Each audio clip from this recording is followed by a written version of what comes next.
Hello everyone, कैसे हैं आप सभी। आई होप आप सभी अच्छे होंगे। आज की वीडियो में मैं आपको स्ट्रेंथ ऑफ मटेरियल से related previous year questions paper बताने वाला हूँ। If you don't like something, change it. If you can't change it, change your attitude. जब आप बार बार कोशिश करने के बाद भी आपको रिजल्ट नहीं मिल रहा है तो अपना वे ऑफ प्रैक्टिस चेंज कर दीजिए, लेकिन अपने ड्रीम्स को और गोल्स को चेंज नहीं करना है। तो स्टार्ट करते हैं वीडियो। क्वेश्चंस पे जाने से पहले हम कुछ जनरल टर्म्स के बारे में बात कर लेते हैं। स्ट्रेंथ ऑफ मटेरियल में हम लोग stress, strain, shear force diagram, bending moment diagram, torsion of shaft, spring, इन सब से रिलेटेड हम लोग स्टडी किया करते थे। स्ट्रेस क्या होता है? Internal resistance force per unit area. And strain क्या होता है? इलोंगेशन या और decrease in length per unit length. मतलब जितना भी स्ट्रेस फोर्स की वजह से जो भी आपकी लेंथ में डायमेंशन में चेंज आता है अपॉन में उसकी ओरिजिनल लेंथ या और डायमेंशन वो आ जाती है आपकी स्ट्रेन। अभी दो टाइप की होते हैं। फर्स्ट वन तो होता है इंजीनियरिंग स्ट्रेस। इंजीनियरिंग स्ट्रेस क्या होता है? फोर्स अपॉन में original cross sectional area of specimen. And second one होता है ट्रू स्ट्रेस। ट्रू स्ट्रेस होता है इंस्टेंटेनियस एरिया पे वर्क करता है, force per unit instantaneous area cross section area of specimen. अगर इलोंगेशन हो रहा है, लेंथ में जो चेंज इन लेंथ है, लेंथ इंक्रीज हो रही है, तब तो वो जो स्ट्रेस होगा वो टेंसाइल स्ट्रेस होगा, पॉजिटिव लेंगे। एंड अगर इस लेंथ में डिक्रीमेंट हो रहा है तो वो क्या हो जाएगा? कंप्रेसिव स्ट्रेस हो जाएगा। सेम केस स्ट्रेन के लिए भी हो जाएगा। यहाँ पे इंजीनियरिंग स्ट्रेन क्या हो जाएगा? चेंज इन लेंथ अपॉन में ओरिजिनल जो इसकी लेंथ थी मेंबर की। एंड सेकंड ट्रू स्ट्रेस या ट्रू स्ट्रेन और एक्चुअल स्ट्रेन क्या होगा? चेंज इन लेंथ अपॉन में इंस्टेंटेनियस जो लेंथ थी मेंबर की वो होगी। अब यहाँ पे डायग्राम में देखते हैं। यहाँ पे स्ट्रेस और स्ट्रेन का जो बिहेवियर है वो शो किया गया है। ओ से लेकर ए तक जो बिहेवियर होगा वो लिमिट ऑफ प्रोपोर्शनलिटी होता है। मतलब यहाँ पे हुक्स लॉ फॉलो होता है। Stress is directly proportional to strain. जिस अमाउंट में स्ट्रेस इंक्रीज होगा उसी अमाउंट में स्ट्रेन इंक्रीज होगा। देन जो रीजन आता है सेकंड ए टू बी वो हो जाता है आपका इलास्टिक जोन। इलास्टिसिटी में क्या होगा कि जब तक आप फोर्स लगाओगे तब तक तो वो डिफॉर्मेशन शो करेगा। जैसे ही आप फोर्स रिमूव कर दोगे वहाँ पे डिफॉर्मेशन भी क्या होगा? रिमूव हो जाएगा। ठीक है, वो जो अपनी ओरिजिनल पोजीशन में जो मटेरियल है मेंबर है वो दोबारा आ जाएगा। फिर बी से सी तक का जो रीजन आता है वो आपका ईल्ड जोन होता है, जहाँ पे ईल्डिंग स्टार्ट हो जाती है। मतलब जिस अमाउंट में आप स्ट्रेस दोगे उससे हाई अमाउंट में स्ट्रेन इंक्रीज होना शुरू हो जाएगा। देन नेक्स्ट जोन में क्या होता है? सी टू डी। यहाँ पे प्लास्टिक बिहेवियर शो करता है, परफेक्टली प्लास्टिक रीजन आ जाता है यील्डिंग पॉइंट के बाद। यानी जब स्ट्रेस इंक्रीज नहीं होता उसके बाद भी स्ट्रेन की अमाउंट इंक्रीज होती जाती है। ये आपके बी टू डी तक जो जोन होता है वो स्ट्रेन हार्डनिंग जोन होता है। देन डी जो पॉइंट आ जाता है अल्टीमेट टेंस स्ट्रेस पॉइंट होता है। Then after that E point पे फेलियर हो जाता है, फ्रैक्चर पॉइंट आ जाता है। डक्टाइल मटेरियल के लिए हम यील्ड स्ट्रेस कंसीडर करते हैं और ब्रिटल मटेरियल के लिए अल्टीमेट स्ट्रेस कंसीडर करते हैं। नेक्स्ट आते हैं अब इस पे मोहर सर्किल पे।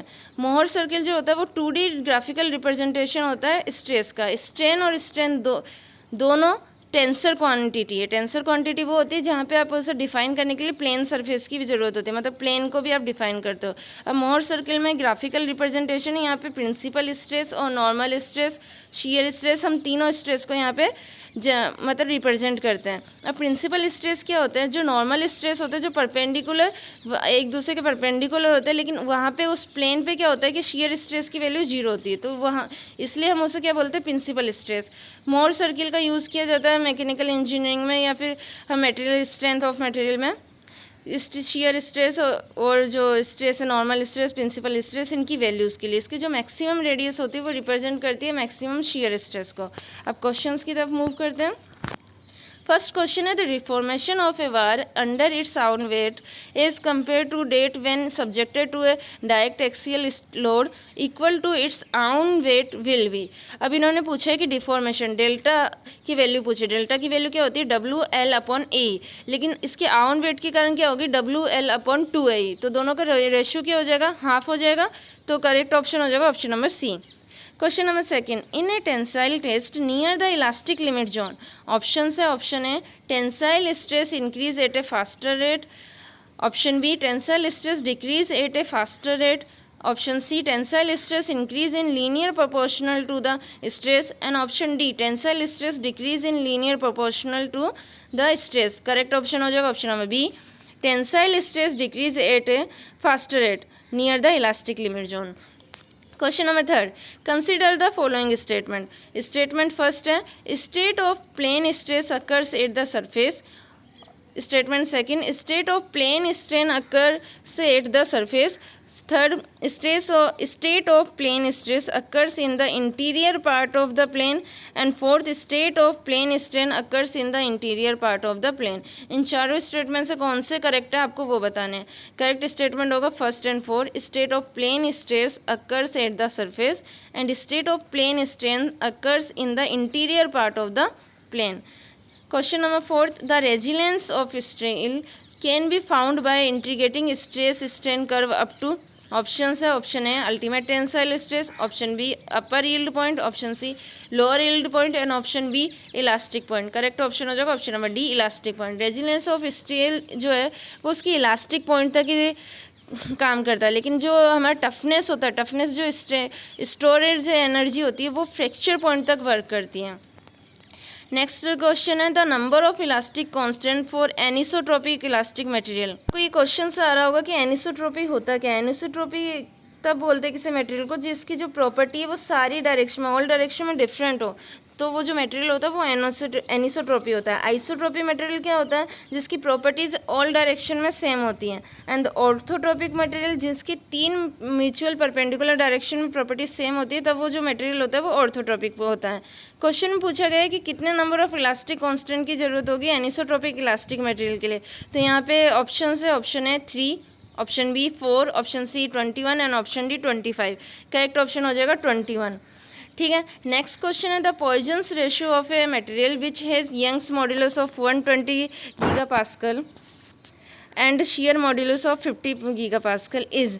अब इसके लिए आपको किसकी ज़रूरत पड़ेगी, Young's modulus and shear modulus के बीच की रिलेशन की. ई की वैल्यू किसकी इक्वल हो जाएगी, 2g 1 प्लस म्यू के. ठीक है. ई की वैल्यू गिवन है 120, इक्वल कर देंगे 2 multiply with G 50 into 1 plus mu. 120 equal 100 bracket में 1 प्लस म्यू, तो यहाँ से म्यू की वैल्यू फाइंड आउट हो जाएगी 0.2. पॉइजन्स रेशियो किसका रेशियो होता है, लेटरल स्ट्रेन अपॉन में लॉन्गिट्यूडिनल स्ट्रेन का. Question number 7, if a piece of material neither expand और nor contract in volume when stress is subjected to stress then the Poisson's ratio must be. Question में कहा गया है कि अगर कोई मटेरियल एक्सपेंड भी नहीं होता, कॉन्ट्रैक्ट भी नहीं होता, मतलब उसका जो चेंज इन वॉल्यूम है वो 0 है. ठीक है. तो उस केस में पॉइजन्स रेशियो क्या होना चाहिए. पॉइजन्स रेशियो आपको मैंने बता दिया था, लेटरल स्ट्रेन अपॉन में longitudinal strain EV change in volume, जो वॉल्यूमेट्रिक स्ट्रेन होता है वो इक्वल होता है 1 - 2 म्यू. यहाँ पे Q जो है वो सिग्मा को डिनोट कर रहा है, मतलब जो स्ट्रेस को उसको sigma x plus sigma y plus sigma z upon में E. अब अगर यहाँ पे वॉल्यूम में कोई चेंज ही नहीं आ रहा, चेंज इन वॉल्यूम 0 है, तो वॉल्यूमिक स्ट्रेन की वैल्यू क्या हो जाएगी, 0 हो जाएगी. तो 1 - 2 म्यू इक्वल टू 0, तो म्यू की वैल्यू क्या आ जाएगी, हाफ.